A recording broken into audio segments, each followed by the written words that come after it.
time zones and time meters. Hi, I don't know if everybody. I'm running out of gimmicks.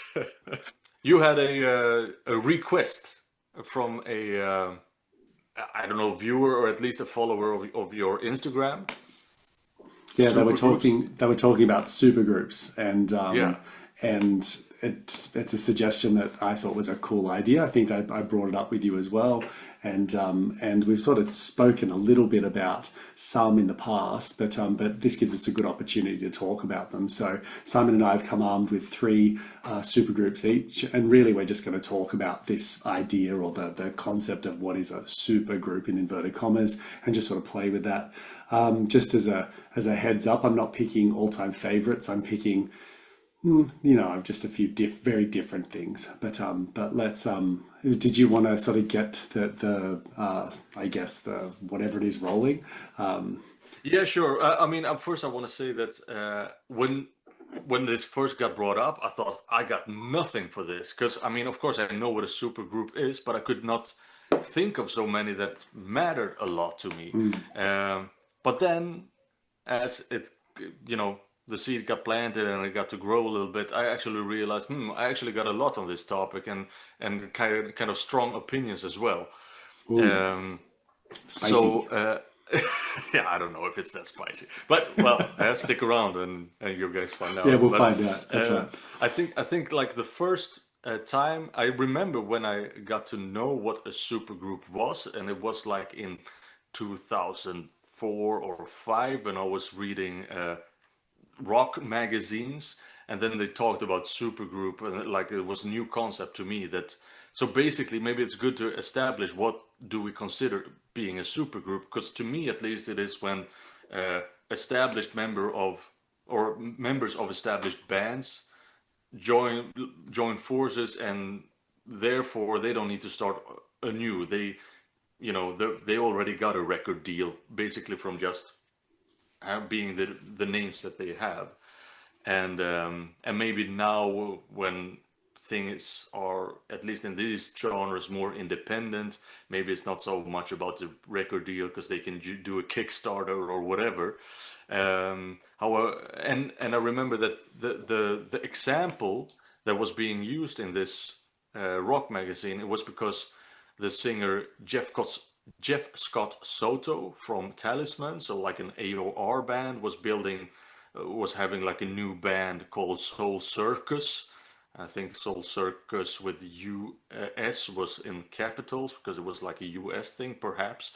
Um, and with some, I think, members from Journey and Twisted Sisters, Hmm.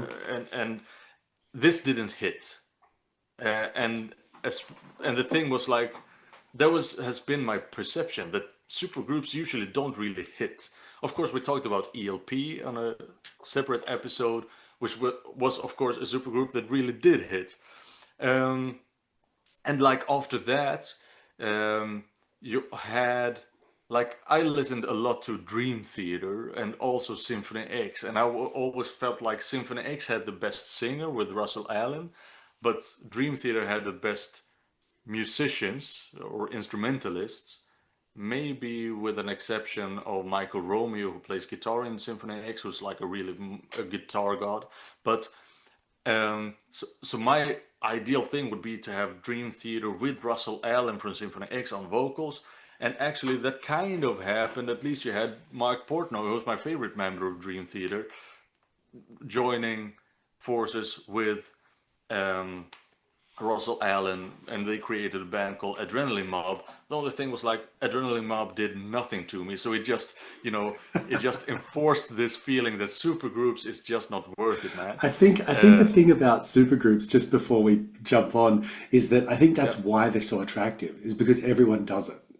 Everyone says to themselves, like, hold on a second, who, like, if I could yeah, create my perfect it's a band, dream and like, team, right? that's Like, yeah, exactly what's my right. dream team? Yeah, And they do it in sports, exactly. Dream Team's a perfect example. They do it in so many different things. So I think that's really what it comes down to. I'd say like supergroups to me is also can sometimes just be an artist as well who joins forces with a band specifically, or Yeah. and like you said, okay, as long as they've got high repute, they've sold a certain amount of records, or at least within their sort of genre, they're a big thing. Then I think that's kind of, loosely speaking, what I'm going to put into that category. And look, it's of course probably a lot of times why they do not hit as hard as they should hit is probably because they are maybe past their creative prime or something like that, you know? I think Um, the other thing too is they get mixed. They get mixed and muddled up. And when you have, here's something that I love basketball, right? If ever you create a dream team, a perfect team, they never work. You need role players because big personality plus big personality plus big personality is like, I want the spotlight and I want the show and I'm going to do this and I want creative control. And, it's just like this constant like smashing of egos. And I think the point behind a good artist and a good band is that they work together, and some of the members of a band need to take a step back a little bit and just let everyone else shine sometimes. Absolutely, that's how it Yeah, is. yeah, and Another sports analogy, Zlatan Ibrahimovic, probably the best football or soccer player for you Americans, um, that came out of Sweden, uh, never had any real success with the Swedish national team. Probably because of his ego that is, yeah. larger than life, and it's not compatible in every situation. And I think when you're in Uh, it's not just competitive sport neither. You're in a creative field, and creativity generally, like from my knowledge anyway, and what I've read, creativity gets stifled under pressure. yeah, yeah, Like it yeah. can be pulled down, and of course the opposite can happen when you've got The great creative sophomore minds, slump. and Yeah, they sort of merge everything together. And I think that's what we're always looking for, isn't it? We're always looking for a super group that somehow manages to like just explode and to work properly. So one of my bands that I wanted to bring up, and maybe we can start here, if yeah, you're yeah. okay, Shoot. is Audioslave. Hmm. Right. I So have them audio, too. yeah, I'll do you. Okay, great. That's Yeah, yeah. perfect. Because and I think Audio Slave is one of they could have even been the first band that I can think of being called a supergroup to me that I took note of because there was so much hype about the establishment of it. And look, I don't know the full history, so please forgive me if there's big fans out there. But in saying that, from my knowledge, you've got Rage Against the Machine. Basically, they sort of started to dissolve and fall apart a little bit, and you ended up sort of recruiting Soundgarden's lead singer and probably one of the greatest singers of all time, I think, in Chris Cornell, right? And so you've got Chris Cornell, and then you've got who are formerly known as Rage Against the Machine. And I think I read somewhere that that didn't work at first. They came together, and then it's like, nah, bleh. And Chris is like, I'm out of here. And then in the end, a few months later, he ended up coming back, and they sort of decided that they're not going to be called, Rage Against. They're going to start a new identity, and there was a few names thrown around. I don't remember what they were, but when they settled on Audio Slave, it was kind of like, let's go. And well, if you were going to bring them up, do you have anything to add to their story or anything you know about them? No, well, I mean, I think it's quite obvious that it's a very different genre than Rage Yes. Against the Machine, right? Yeah. Because I mean, just as unique as Chris Cornell is, of course, Zach De La Rocha is as well. And they're polar opposites, and um, it's legit that they put that under another name. Oh, Absolutely, for sure. yeah. And the difference between what Chris brought to Soundgarden, right, and what Soundgarden sounds like with It's that. more Soundgarden sounding. But I don't know. I don't know if I'd call it. It's definitely not grunge, but it's definitely rock. That's for sure. And I would argue, as somebody who is like we love our progressive music, right? For people who are prog heads, I would say this is not prog at all. And Audio Slave would fall into my category of what I call corporate rock, in that it's pretty formulaic in the opposite. I think Yeah, most yeah. of the music, don't get me wrong, like I loved and love I like the band, but they do not fall into this genre of music that I really love. I just appreciate the sounds and the soundscape and what they all bring uniquely to the music. But this is my simple music because it's literally, like chorus, sorry, like verse, chorus, bridge, what, blah, blah, blah, blah, blah, blah. And then you have a guitar solo and then you finish it off, right? And sometimes they'll, but it's pretty much every song. It's just like bang, bang, bang, bang, bang. Here's our success formula. Let's go. Yep.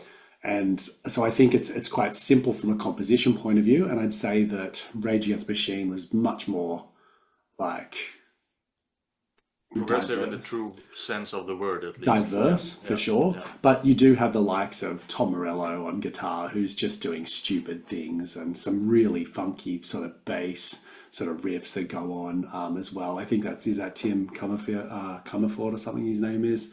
But yeah, but like we're talking, it's still a class act, and they're all really good musicians, right? And so I think that's probably worth Yeah. a bit of praise. What are your thoughts on it? Talk to me. Yeah, no, I also absolutely love Audioslave, and that was like the first one, the first successful one, the one where I think it really worked, that came to my mind. Because when I was thinking about stuff that didn't work, or put it like this, there's like one guy in the progressive world, at least, that is like the guy for supergroups, and that is Mike Portnoy, because especially when he quit Dream Theater, I mean, he's been involved in like Dude. hundreds of supergroups. Yeah. So lucky for me, I guess, since he's like my favorite metal drummer. Yeah. Unlucky for me, like 50 of these are together with Neil Morse, which is not really my favorite prog dude. For some reason, I just, find him a bit bland, I guess. Um, and it's not like I dislike him, but I like Transatlantic. That was also like talk about Transatlantic. I like Transatlantic, but I think it would be more fun without Neil Morse because I mean, Roy Stolz, I mean, Flower Kings, love them. Chihuahua from Marillion.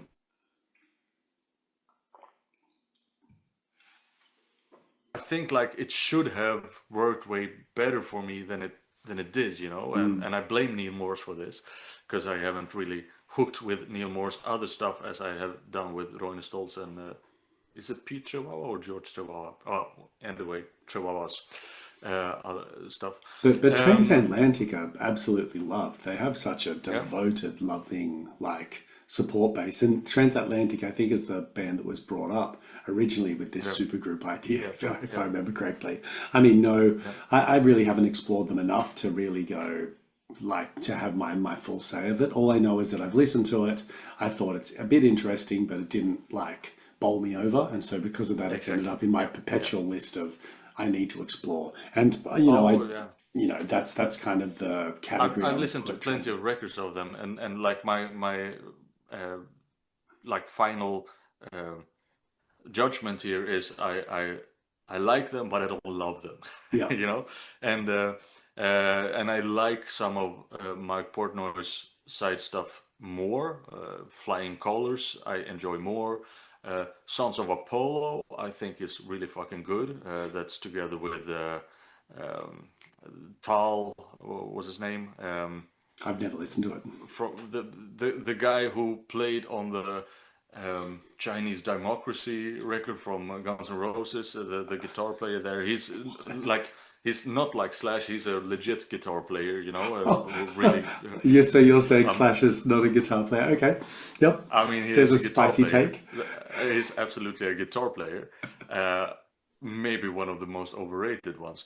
But Please comment below. Comment below. Actually, it's a good point. Please, before we get carried away and leave Transatlantic, if you guys do think there's something I need to check out from that like discography, please point it out. Pop it in the comments as we go. So, and do it now because we're going to move on from this topic or this band.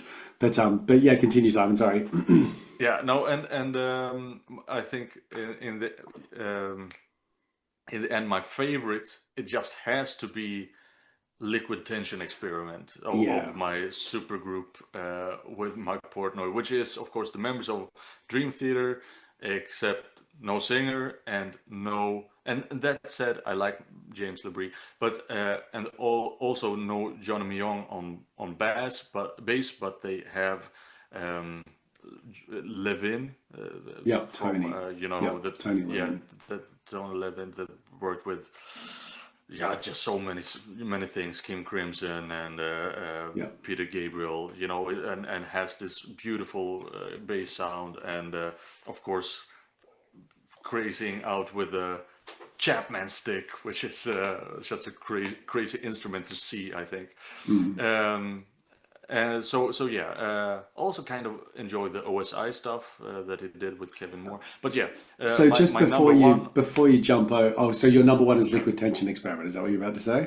at least of Mike Portnoy's Yeah, Supergroups. Yeah, because for what sure. I was gonna say is that like Liquid Tension Experiment, I've only recently just listened to because of the Progress thing, maybe like a month ago. And when I listened to, I'm just trying to think what album it was. I'll just quickly see if I can pull it I think it up was so number that one, the first one, yeah, it might have been. Yeah, it was. It was the self-titled one, which is why I didn't think of a which is different. the best one. You think so? Well, Yeah. I loved it. I think that's it's very seldomly do I listen to just one album once through and just go, shit, well done. Yeah, And so yeah, that's what I yeah. did. And so for me, I really enjoyed it. And so that's on my rotation now. So currently, I have a supergroup on my rotation, which is the Liquid Tension Experiment. And funnily enough, you were obviously talking about it. And I'm a big fan of Portnoy as well, definitely. But in saying that, I think this is a really classy act, isn't it? Specifically. I was going to say I'm not as familiar with many of his other stuff. So it's just Dream Theater, now Liquid Tension Experiment, and a little bit of you one of the other ones you Transatlantic. mentioned as well. Transatlantic, there we go. But yeah, so that's interesting. He's a little bit of a he gets around. Oh Good yeah, old for good old sure. Mike. Yeah, Good old Mike. I don't know how many he has to have released hundred of albums in his career.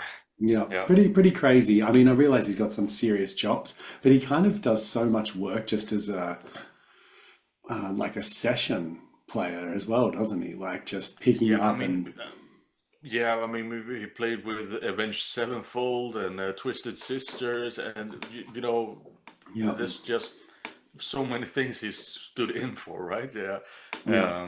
yeah, yeah, Okay, so you mentioned OSI, yeah? So yeah, yeah. OSI About I'm to. pretty familiar with as well. And I think so who's in OSI? Kevin Moore is in And there. Jim Matthews or however you pronounce the last name as well, right? And Yeah, I Mike this Portnoy. yeah.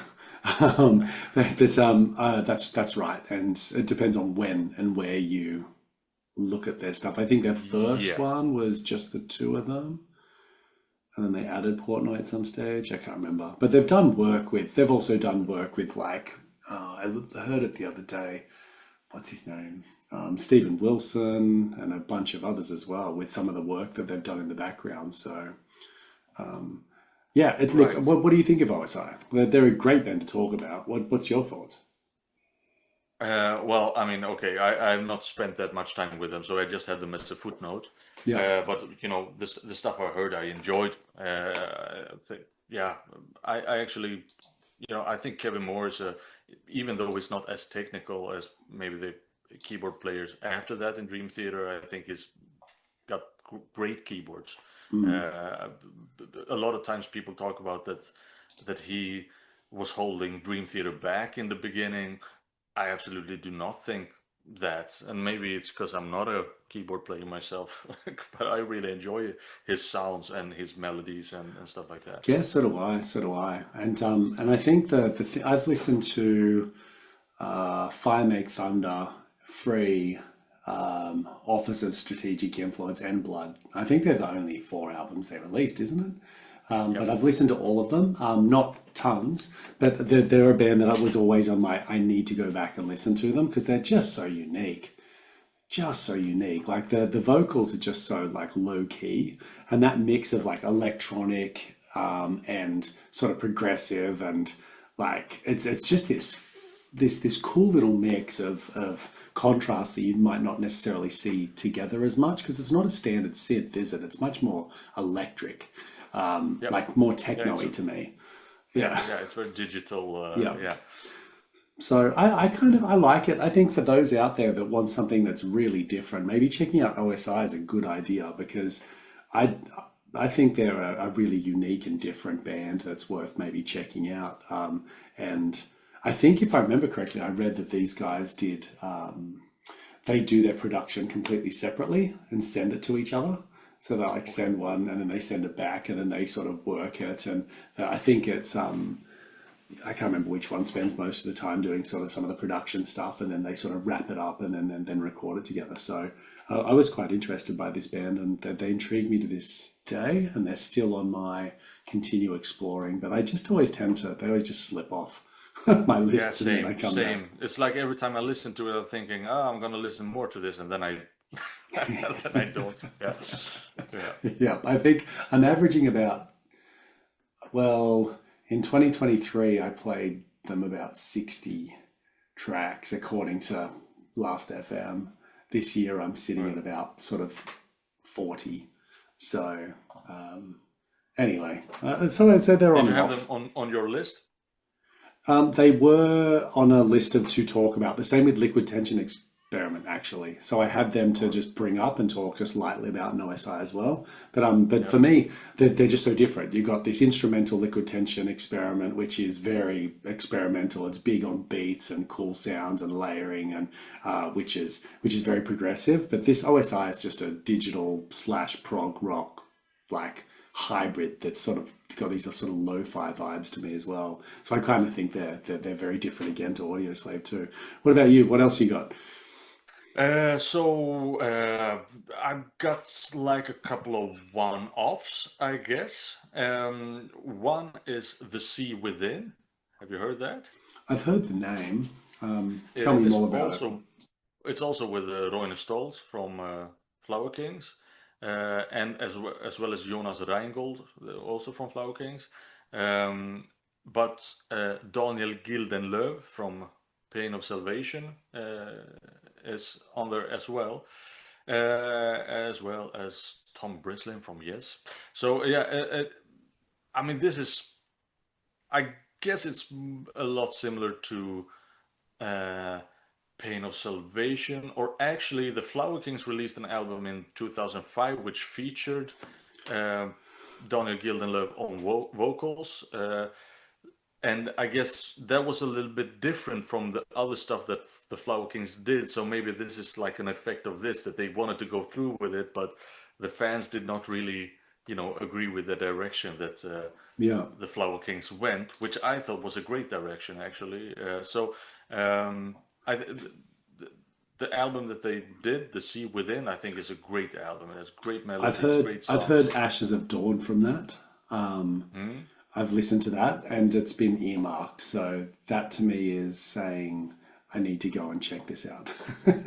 So I've Yeah, only listened I, to the one track and that was enough for me to just go boom, like yeah, earmark yeah. it, come back to this later. So why do you like these guys? What's so cool about them? Well, I think instrumental songwriting, Gillenlow's vocals, great stuff. I would say listen to the song um, "They Know My Name." That's a Oh good yeah. example of it. I would put that one on the list. But I also got another one of so on top of my mind, Storm Corrosion, which is like they released one album that is Mikael Åkerfeldt, Opeth, together with Steven Wilson, Yeah, um, okay. and it's very mellow stuff, and a little bit um, like soundscapey. It's it takes its time, Yep. but it's it's like the one of my favorite Steven Wilson stuff for sure. And and it's like with up there with the best Opeth stuff, I think, as well, or maybe at least a top, so certainly a top 10. Yeah. I don't know, but I mean those two one-offs I think are super. I actually saw a post yesterday about Storm Corrosion that Steven Wilson did, Ah, and he that's where I've was like, heard about it. Is this the one that he was talking yeah, about with right, being a cult classic, and he exactly, put it exactly, and together, and he said the inspiration. Oh, that guy's yeah, a big fan of Comus or whatever it's called. That he mentioned well, I as mean, they just listen to different.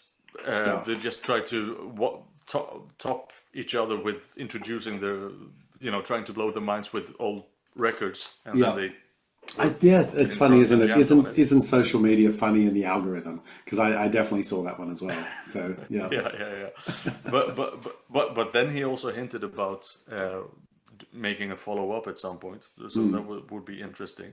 yeah. Yeah, what you got? So we're smashing my stuff because this is the stuff that we brought up. I've got two other bands to talk lightly about. One of Yeah. them is I think this is probably like I was thinking about who are the most successful, and I know Audioslave was big. Like I saw one or two Audioslave where they played live somewhere, and it was just like people as far as the eye can see. He's singing like Gasoline or something, Yeah. and you just go like, oh shit! I don't think I've ever seen a crowd that big. But anyway, so they're obviously big. But I thought of the band Asia as well. Hmm.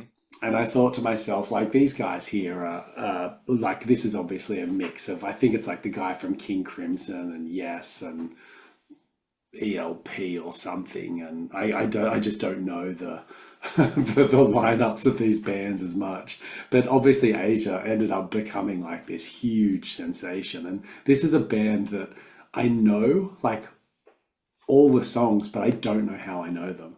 It's not like I go out of my way to play them. It's not like in my life, I've never really looked up Asia as a band to like to listen to. But every single bloody time there's a song by them, I find myself sort of like humming along to it. So there must be something in my childhood or something in my teenage years where it must have been played, or I got no idea. But they're so big that you'd be Yeah, remiss and not to look, bring I them mean, up. I had them as one of the examples of why I didn't like supergroups Yeah, because yeah. and I mean, I don't dislike Asia, but I totally see how a lot of prog people were upset with Asia because indeed you have members of Yes and King Crimson, uh, like you expect something huge, Yeah, and of bombastic. course, Yeah. like of the like, could you have more proggy bands than King Crimson and Yes? That is like the stereotypes, Yeah. like, and then you expect Prog plus Prog is Prog, but it's not. It's just plus plus is minus for some reason, and because they just did like AOR basically.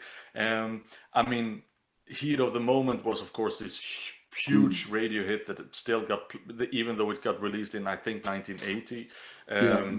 It still played on radios when we were young, and Hey, hey, hey, I'm still young. What are you talking about? yeah, okay, when we were younger.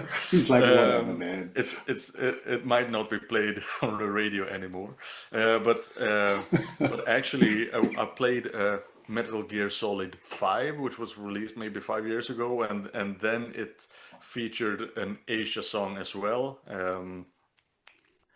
Da, da, da, da, da. What is it called? Da, da, da, da, da. It's I think the track after it on the same album, so their debut album. Um, but and it's their best song, to be honest. And I think it kind of like the first album is also their best album, and it kind of went downhill from there. But I mean, it's because it's the 80s, so people were not doing prog then, Mm, even mm. if you had these progressive dudes. And I mean, same thing with GTR. It's like also something that, because that's with Steve Hackett from Genesis, Yeah. and and I put that on because obviously, like, Steve Hackett is supposed to be like the prog dude of Genesis. It's like people say that it's the Peter Gabriel era was the best of Genesis because that was the proggy stuff. But I mean, actually, the albums after that with um, um, Phil, it's also proggy. It's just because it went to the 80s, but then the people, the real progners say it's because Steve Hackett left Genesis that they stopped being proggy. But he formed GTR.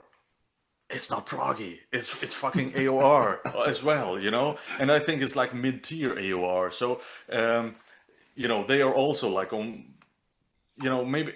But you also, and this is like my last band that I have here. Yeah.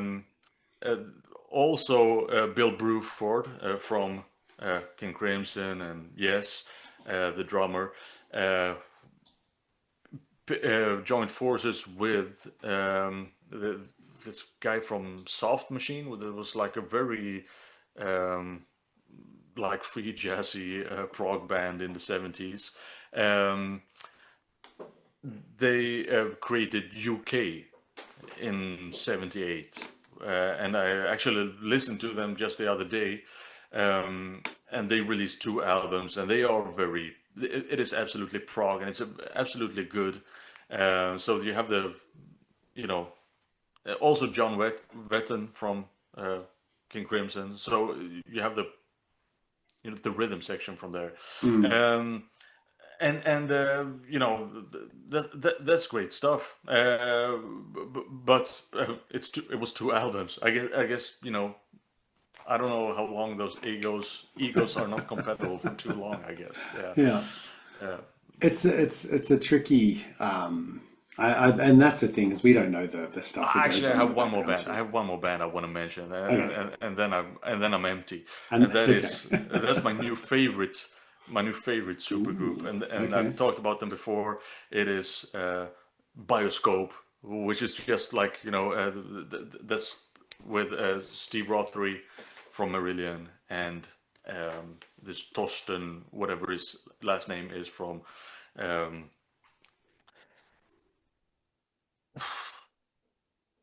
I want to say Pineapple Express, but that's not it. What the heck is their name now? From this krautrock thing. Do I have to edit this now? Because I'm again stumbling on names. And I'm no Um, help to you. I'm no help to you here. I know you um, brought them up before, but I'm no help. uh, uh, Tangerine Dream. Uh, Tangerine Dream. There we go. Thorsten Questioning. I'm positive you've Questioning. stumbled on that Questioning. before too, haven't you? Yeah, I I mean think that's it's a that difficult band. name, and yeah. I mean, but I mean that I think was a great marriage of sounds, and so I also bought tickets to the show in December, and Mm. that is my favorite at the moment of supergroups. Yeah, I've And who got knows if them. it's gonna be a one-off or not? But I've just realized that I've got them on my list of bands Simon said to check out because you're now that prolific in my music listening that oh I've yeah, got like a Simon Says little section in on my spreadsheets of 2 listens. My last band that I wanted to bring up is something a bit more modern as well. Something that I think these guys came out like maybe 2 years ago, and they were my sort of debut album of the year when it came out. It's a band called Temic, Temic. This is a supergroup which blends sort of. Let me I have a didn't know it look. was a supergroup. Oh yeah, because they've got. Okay, so we're talking Diego Tejada, who's worked with like Devin Townsend, Mike Portnoy, Shattered Fortress, and he's an ex-Haken player. He's the That's why I keyboardist. You've recognize the got name. Yeah. the guitarist Eric Gillette, who's from Neil Moore's band, Mike Portnoy, Shattered Fortress as well. You've got the drummer in Simon Sadness, which is from The Shining and also Archetype, and the vocalist Frederick.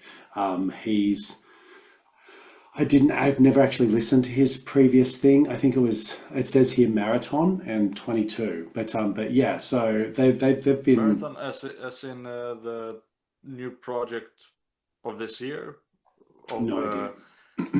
Mark Kelly. I might have to have a Mark look and Kelly's see. Marathon. Yeah. But no, this Marathon, Marathon, not Marathon. Oh, But okay. yeah, so look, these guys freaking they're up my alley. Let's put it that way. You've got Frederick's vocals are sort of that soft, whispery, sort of, falsetto vocals quite regularly. I actually prefer his chest voice when he sort of belts some stuff out as well. So you've got this kind of like light, beautiful, very, very sort of angelic kind of vocals, and then over the top of it you've got some pretty complicated, funky sort of riffing and keyboard stuff that goes all over the place, very reminiscent of some sort of Haken things in the background. But I think these guys hold on to a tune a bit better than what Haken do, so they're probably easier to digest for most. I don't find it. Go check out our musical masturbation virtuoso episode in the past to know where Simon and I stand on this stuff. But in saying that, I think they've got some really, really big talent. And the thing about this band that I love and absolutely love is I feel like they've got an identity and they're going in a certain way. And I think that they're very like sound, that they know the soundscape they're after. They know where they want to play. And it's a really refined product for a band that was relatively new when they first came out, like 2 years ago. They haven't done anything since except a bit of touring. But I know this is a band that I just absolutely loved their first album of. So I definitely check that out if you guys can. Their album is called Terror Management Theory, and it does get a little djenty as well. So I'd say it's kind of like gent guitars, angelic vocals, So if you're a fan of something like, I don't know, maybe Caligula's Horse. Well, Marie suggested them as fans of Vola, which I think is legit.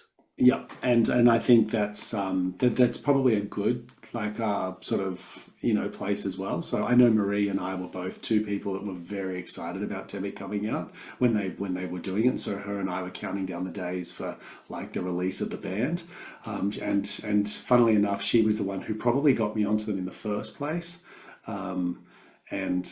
I think, I don't know, I loved it. I think for 2023, this was one of the albums of the year for sure. So maybe check that out, guys, and see what you guys think. But it's pretty dynamic.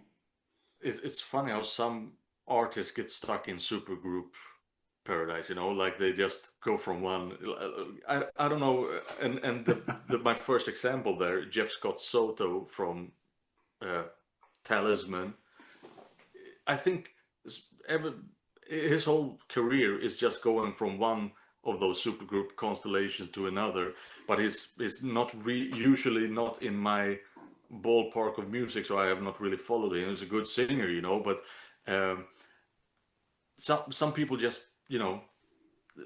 maybe they don't have the success. Oh yeah, I really actually think of another supergroup that is really good now. One of the first metal bands, at least, that I saw live, Masterplan, which because that featured it was like the bass player and the drummer of Halloween, and which I was a huge fan of at the time. So this is like early 2000s, and they had Jorn Lande on vocals, who he used to have like a prog metal band called Arc. And he's also after that did like an album together with Russell Allen from Symphony X. They had like, or maybe even two, which I thought was kind of bland, to be honest. And also it's like they're kind of similar singers in a way, so it was another example of where supergroups is not really the shit. But Masterplan's first two albums I really enjoyed, because also I think Uli Kush, that plays drums, is just a machine. He's a very energetic, maybe not as complex as Mike Portnoy can be, but he really brings that energy that Mike Portnoy can have, and what I really loved about Halloween's drumming as well. I've just looked these guys up, but I can see that you said it was Uli Kush, is it? He departed from the band. And Roland Grapo. Yeah, I was just going to say that he departed from the band because the democratic principles of making decisions in the band was a little bit like, ugh. So I think it looks here that like they have, so Jorn Lande, Jean S. Eckert, Uli Kush, Mike Tirana, Mike DeMio, Martin Mathis, Rupka. Sorry for butchering the names. But all of these are past members. Yeah, So, exactly. Yeah, so, yeah. so the current members are Rick Altsey, Roland Grappow, Jari Kunalulin, So Axel Markenrot, and Kevin Cott. And so I think they've obviously had quite a few people sort of come in and out of this yeah, band, and this is the tough thing about it, right? Like being in a band for a really long period of time is rough because they're like family. They have to travel together, they have to compose together, they lock themselves in dungeons together, like thought experimenting, and I can only imagine how tough it must be when you're doing that and trying to, I don't know, have a family in the background or hold down yeah, a yeah. job if you're not super And of course, that's successful. why some bands like OSI then just send audio files to each other. But I mean, usually it turns out better if they actually go in there together, they jam with each other, and it's more of an organic process. Yeah. Um, yeah, usually that's the case. Gosh, this is it's pretty interesting, isn't it? Like I'm sure you and I have missed many super groups in sort of our For naming, sure, but I'd love to for know what sure. other people would have put up there. And I guarantee if you guys start littering the comment section with super groups that we didn't mention, that we would be like, oh yeah, of course, and then no doubt jump on a few of them and but in saying that, I think it's one of those sort of topics that's so big, right? And so for me anyway, I think the reason I picked, Audioslave Asia, Liquid Tension, Temic, and OSI is just because they are all so freaking different. And I Yeah, think they yeah, sort yeah. of, this is what tends to happen with supergroups is you end up with a pretty broad musical palette, and they create their own sounds and their own stuff. And I think that's one of the cool things about it. But yeah, was there anything else you wanted to bring up, Simon? Nah. Nah, we're done. I think I've emptied my, you know, I'm Your empty on this topic. I mean, I repository, would yeah. love to absolutely do mention what we forgot about because I'm sure it's a ton that I just didn't spring to mind. Yeah. That's right. Like, how do you search this? I'm not gonna go, you know, to a library of supergroups and, No, and I'm, the I'm, other I'm thing too curious is to what that's I'm right. missing. Time zone and time meters is ultimately us and the guests that we get on, right? So if I was to just Yeah. Google a whole bunch of stuff in the background and just turn up with that, then you're not going to get a unique perspective from me. You're not going to get a unique perspective from you, Simon. We're just going to regurgitate other people's stuff. And to tell you the truth, I Yeah. prefer to keep our own sort of individualism to the sort of show, if you know what I mean. Anyway. Yeah. But for you Yeah. guys out there in the background, I'd love to hear what you have to say because I think this topic is one that would be much richer the more people that are contributing to it. So please like, subscribe, and comment on this one if you can too. So that would be great. Is Bloodbath a supergroup? Oh, never mind. Yeah. Yeah. I was Yeah. trying to Like, wrap things up, comment, and Simon. yeah, sorry. Wait a second, I thought of another three bands. And that's the thing is we'll get off the line, we'll finish up, and I know I'll be like, damn it, I forgot this person. I know, oh, that's right, I was meant to talk about that person or that group, and you know. But I think we Well, sort of covered the key bases anyway. yeah, We'll for sure. we'll talk to you guys soon. Thank you so much for joining us. And until next time, peace out. We'll see you guys soon. Bye. Bye.